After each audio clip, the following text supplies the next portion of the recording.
شروع کرتا ہوں اللہ کے نام سے جو بڑا مہربان اور نہایت رحم کرنے والا ہے۔ السلام علیکم ورحمۃ اللہ وبرکاتہ۔ فجر کی نماز کے بعد اس سورت کو 3 بار پڑھ لیا کرو۔ جوان بیٹے کو کامیاب دیکھ کر دنیا بھی حیران رہ جائے گی۔ محترم دوستو، ویسے تو یہ عمل سب کے لیے ہے، لیکن خاص طور پر اگر مائیں کرے تو ان کی جوان اولاد کی کامیابی انشاءاللہ بہت جلد مقدر بن جائے گی۔ سورۃ الکوثر اور الحمدللہ رب العالمین کا یہ وظیفہ پڑھتے ہی گھر میں اتنی برکت آئے گی کہ ہر رشتہ دار آپ کے آگے پیچھے گھومے گا۔ انشاءاللہ ایک دن میں کروڑوں نعمتیں حاصل ہوں گی۔ آج میں آپ کے حوالے ایک ایسا خاص وظیفہ کر رہا ہوں جو دولت کا خزانہ ہے۔ یہ وظیفہ اتنا تیز اثر کرنے والا ہے کہ صرف 2 منٹ میں اس کا اثر نظر آنے لگتا ہے۔ دوستو، جس شخص کی جیب کئی سالوں سے خالی ہے، جو بندہ سالوں سے غریب ہے اور تنگ دستی کا شکار ہے، جس گھر میں برسوں سے رزق اور دولت کی تنگی ہے، جہاں رحمت اور برکت کی ہوائیں آج تک نہیں چلی، وہ دنیا جہان کے سارے کام چھوڑ کر اس دولت والے وظیفے کو کسی صورت میں مت چھوڑیں۔ یہ ایسا خاص عمل ہے کہ پڑھنے والا اپنے رب کعبہ کو راضی کر لیتا ہے، اور جب رب راضی ہو جاتا ہے تو اس بندے کی ہر مشکل، ہر پریشانی اور ہر تنگ دستی ہمیشہ کے لیے ختم ہو جاتی ہے۔ سورۃ الکوثر اور الحمدللہ رب العالمین کا کمال ہر کوئی جانتا ہے، لیکن اگر کوئی نہیں جانتا تو آج میرے کہنے پر اس وظیفے کو بتائے گئے طریقے سے ایک بار ضرور کر کے دیکھ لیں۔ انشاءاللہ اثر آپ کی آنکھوں سے دیکھے گا۔ آپ تمام وظیفے کو بھول جائیں گے۔ بس ایک بار اس عمل کو پڑھنے کی دیر ہے۔ یہ ایسا وظیفہ ہے کہ آج تک جس کسی کو بتایا اور جس کسی نے پڑھا، رب کریم نے اس پر اپنی بے شمار رحمتیں اور برکتیں نازل فرمائی۔ دوستو، یہ وہی صورت ہے جس سے انسان کی تمام پریشانیاں ختم ہو جاتی ہیں۔ ایک صاحب حضرت علی رضی اللہ تعالی عنہ کی بارگاہ میں حاضر ہوئے اور عرض کیا، امیر المؤمنین میں تنگ دستے ہوں، میرے گھر کے حالات بہت خراب ہیں۔ تو حضرت علی رضی اللہ تعالی عنہ نے فرمایا، جاؤ استغفار کرو۔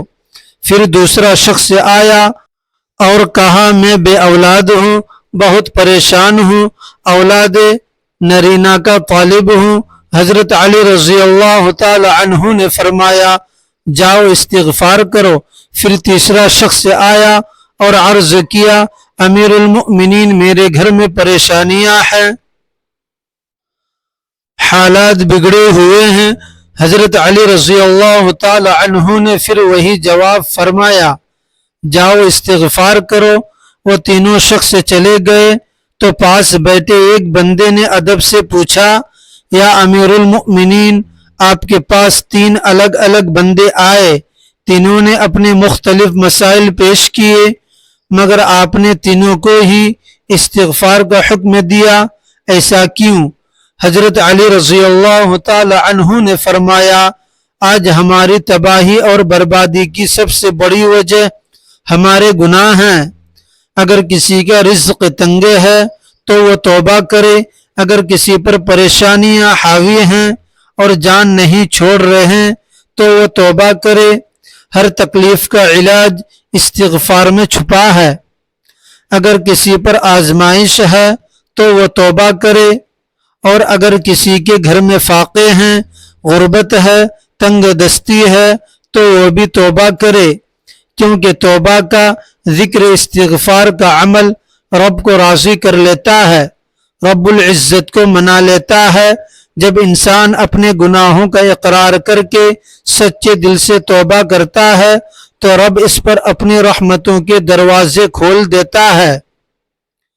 اور جب رب اپنے کسی بندے سے راضی ہو جاتا ہے تو پھر اس بندے کو دنیا سے مانگنا نہیں پڑتا، رب اسے اپنے غیبی خزانوں سے اتنا عطا کرتا ہے کہ اس کے گھر میں برکتیں ہی برکتیں اتر آتی ہیں۔ حضرت علی رضی اللہ تعالی عنہ نے فرمایا، جب کبھی تم پر مشکل وقت آ جائے، جب کبھی حالات بگڑ جائیں، جب کبھی در در کی ٹھوکریں لگیں، جب کبھی رزق میں تنگی ہو، جب دل پر بوجھ محسوس ہو تو استغفار کرو، کیونکہ اکثر انسان جانے انجانے میں ایسا کوئی گناہ کر بیٹھتا ہے، کوئی ایسی بات زبان سے کہہ دیتا ہے یا ایسا عمل کر جاتا ہے جس سے وہ رب کی ناراضگی کا شکار ہو جاتا ہے، اور جب بندہ رب کی پکڑ میں آ جائے تو پھر دنیا کے کوئی جادو، کوئی تعویذ، کوئی جنات، کوئی وظیفے یا عمل بھی اس کے لیے فائدہ مند ثابت نہیں ہوتے۔ جب تک انسان اپنے گناہوں کی سچی توبہ نہیں کرتا تب تک وہ زندگی میں کامیاب نہیں ہو سکتا۔ سچی توبہ ہی وہ چابی ہے جو بند قسمتوں کے دروازے کھول دیتی ہے، اس لیے خدا را سب سے پہلے اپنے گناہوں کی سچی توبہ کیجیے، دل سے اللہ کے سامنے جھک جائیے، اپنی غلطیوں کو مان لیجیے اور رب سے کہے، اے میرے رب، میں نے ظلم کیا اپنے ہی اوپر، تو مجھے معاف کر دے، مجھے اپنی رحمتوں میں جگہ دے اور مجھ پر اپنی نظر کرم بنائیں۔ بھائیوں اور بہنوں، یہی اصل کامیابی کا راز ہے جو آج میں آپ کو بتا رہا ہوں۔ میں نے بہت سے لوگوں کو دیکھا ہے، وہ بڑے بڑے وظائف کرتے ہیں، تلاوتیں کرتے ہیں، دعائیں کرتے ہیں، مگر جب تک توبہ نہیں کرتے ان کے حالات نہیں بدلتے۔ لوگ بڑے بڑے عمل بتاتے ہیں، درج بیان کرتے ہیں، مگر سچائی یہ ہے کہ سب سے بڑا عمل توبہ ہے، کیونکہ توبہ ہی وہ دروازہ ہے جس کے ذریعے بندہ اپنے رب تک پہنچتا ہے۔ جب رب راضی ہو جاتا ہے تو رزق کھل جاتا ہے، گھروں میں سکون اتر آتا ہے، اولاد کامیاب ہوتی ہے اور زندگی رحمتوں سے بھر جاتی ہے۔ دوستو، آج سے ارادہ کیجئے گناہوں سے توبہ کا، استغفار کا اور رب کو راضی کرنے کا۔ انشاءاللہ آپ دیکھیں گے کہ آپ کی زندگی کیسے نور اور برکت سے چمک اٹھے گی۔ مقصد کیا ہے؟ مقصد یہ ہے کہ ہمیں کوئی ایسا عمل بتایا جائے جو ہمیں واقعی کامیاب کر دے، ہماری زندگی بدل دے، ہمارے حالات سنوار دے۔ تو سنیے دوستو، استغفار ایک ایسا عمل ہے جو انسان کو اس کے گناہوں سے چھٹکارا دلا سکتا ہے۔ بھائیوں اور بہنوں، دراصل ہمارے گناہ ہی وہ وجہ ہیں جن کی بدولت ہماری تباہی اور بربادی بڑھتی جا رہی ہے اور ختم ہونے کا نام ہی نہیں لے رہی۔ اگر آپ اس تباہی، اس بربادی، اس تنگی اور پریشانیوں سے بچنا چاہتے ہیں تو استغفار کی کثرت کیجیے، بار بار، ہر وقت، ہر حال میں استغفر اللہ کہتے رہیں۔ استغفار کے لفظی معنی ہیں مغفرت طلب کرنا، یعنی اللہ تبارک و تعالی سے بخشش مانگنا، اور مغفرت کا مطلب ہے گناہ کے شر اور سزا سے بچ جانا۔ دین اسلام میں استغفار کی بہت بڑی اہمیت ہے۔ قرآن کریم میں کئی ایسی آیات موجود ہیں جو مغفرت اور استغفار کی اہمیت بیان کرتی ہیں۔ کچھ آیات میں اللہ تبارک و تعالی نے استغفار کا حکم دیا ہے، کچھ میں اس کی طلب یعنی اس کی درخواست کا ذکر ہے، اور کچھ میں استغفار کرنے والوں کی تعریف بیان کی گئی ہے۔ سورۃ النساء میں اللہ رب العزت نے اپنے پیارے نبی کو حکم فرمایا اور اللہ تبارک و تعالی سے بخشش مانگیے، بے شک وہ بخشنے والا بہت مہربان ہے۔ اسی طرح سورۃ المزمل میں رب کریم نے مومنوں کو حکم دیا اللہ تعالیٰ سے بخشش طلب کرتے رہو، یقیناً وہ بخشنے والا مہربان ہے۔ اور ہمارے پیارے نبی اکرم صلی اللہ علیہ وسلم کا فرمان ہے، میں اللہ تعالیٰ سے دن میں 100 بار اس بخشش کا طلب کرتا ہوں۔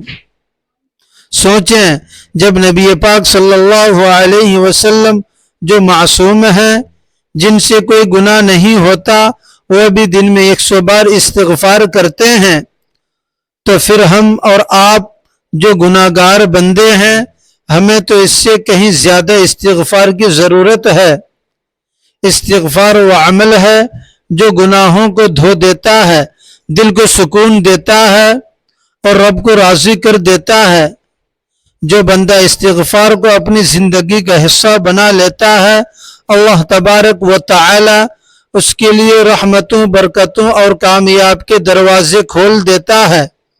دوستو، اس سے استغفار کی اہمیت اور افادیت صاف طور پر معلوم ہوتی ہے۔ استغفار کے ثمرات یعنی نتائج میں گناہوں کی بخشش، اللہ کی رضا، اس کی محبت اور رحمت کا حصول اور عذاب کا ٹل جانا شامل ہے۔ جب کوئی بندہ سچے دل سے استغفار کرتا ہے تو اللہ تبارک و تعالی اس پر اپنی رحمتوں کی بارش کر دیتا ہے، اس کے دل میں نور بھر جاتا ہے، اس کی زندگی میں خیر اور برکت پیدا ہوتی ہے اور اس کے اعمال میں سکون اور اطمینان آ جاتا ہے۔ استغفار کی برکت سے دل روشن ہو جاتی ہیں، درجات بلند ہو جاتے ہیں، جہاد اور تقوی کا جذبہ پیدا ہو جاتا ہے، وقار، صبر اور بردباری میں اضافہ ہو جاتا ہے، روزی میں کشادگی یعنی پھیلاؤ ہو جاتا ہے، مال اور اولاد میں اضافہ ہو جاتا ہے، بلاؤں اور مصیبتوں سے حفاظت ملتی ہے، جسمانی اور روحانی طاقت میں اضافہ ہوتا ہے، اور سب سے بڑھ کر بندے کا دل اپنے خالق یعنی اپنے پیدا کرنے والے کی محبت کی طرف رجحان کرنے لگتا ہے۔ استغفار کرنے والا بندہ دھیرے دھیرے دنیاوی نعمتوں سے بے نیاز ہو جاتا ہے اور اللہ تبارک و تعالی کی محبت میں ڈوب جاتا ہے۔ اس کے اندر ایسی اور بھی خوبصورت صفات پیدا ہو جاتی ہے جو اسے ایک سچا مومن بنا دیتی ہے۔ لیکن دوستو، جہاں استغفار کے بے شمار فائدے ہیں، وہیں کچھ شرائط اور شرطیں بھی ہیں جن کا خیال رکھنا ضروری ہے۔ سب سے پہلی اور اہم شرط یہ ہے کہ انسان اللہ تبارک و تعالیٰ کو حاضر و ناظر جانے، یعنی یہ یقین رکھے کہ اللہ ہر وقت مجھے دیکھ رہا ہے، میرے حالات سے واقف ہے۔ دل میں سچا جذبہ ہونا چاہیے۔ اب آئیے آج کے وظیفے کی طرف۔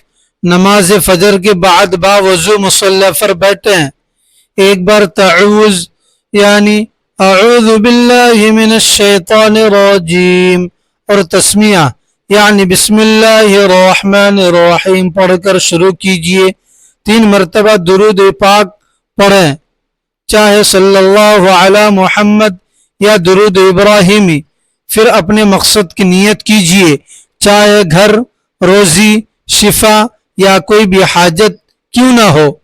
یقین رکھیں رب العالمین سے مانگا گیا ہر عمل انشاءاللہ ضرور قبول ہوتا ہے۔ پہلا حصہ درود پاک پڑھنے کے بعد ہاتھ کی انگلیوں پر یا تسبیح کے دانوں پر الحمدللہ رب العالمین 100 بار پڑھنا ہے۔ آپ نے 100 دانوں کی مکمل تسبیح پوری کرنی ہے۔ جب آپ کی زبان سے الحمدللہ رب العالمین نکل رہا ہو تو آپ کے ذہن میں کوئی اور خیال نہیں ہونا چاہیے، آپ کا ذہن صرف اپنے مقصد پر ہونا چاہیے اور آپ روتے ہوئے، تڑپتے ہوئے اپنے رب کعبہ سے مانگتے چلے جائیں۔ دوسرا حصہ 100 بار الحمدللہ رب العالمین پڑھنے کے بعد اب دوسرا وظیفہ کرنا ہے، وہ ہے رب کے 2 مبارک ناموں کا وظیفہ، یا رزاق یا فتاح، آپ نے یا رزاق یا فتاح 11 بار پڑھنا ہے۔ دونوں ناموں کو ملا کر پڑھیں گے تو ایک شمار ہوگا۔ تیسرا حصہ، اب آخری وظیفہ، آپ نے سورۃ الکوثر پڑھنی ہے۔ صرف اور صرف 3 بار 3 مرتبہ سورۃ الکوثر پڑھنے کے بعد آپ کا یہ مقصد وظیفہ مکمل ہو جائے گا انشاءاللہ۔ جس یقین اور سچائی کے ساتھ یہ وظیفہ کیا جائے گا، اللہ تعالیٰ اسی کے مطابق رحمتوں کے دروازے کھول دے گا، آپ کی ہر حاجت پوری ہوگی اور زندگی میں سکون، برکت اور کامیابی اتر آئے گی۔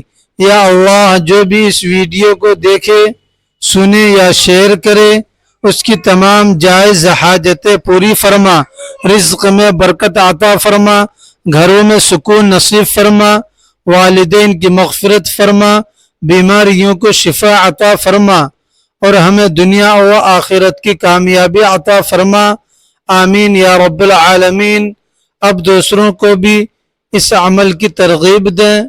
اپنے رزق میں برکت، آسانی اور کشادگی کے لیے اللہ تبارک و تعالیٰ کے 99 ناموں میں سے کوئی ایک نام لکھ کر کمنٹ میں ضرور شیئر کریں۔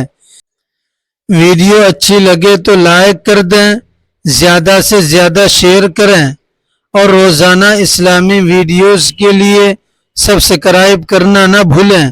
دوستو، آپ کا ایک سبسکرائب ہمارے لیے بہت بڑی حوصلہ افزائی ہے۔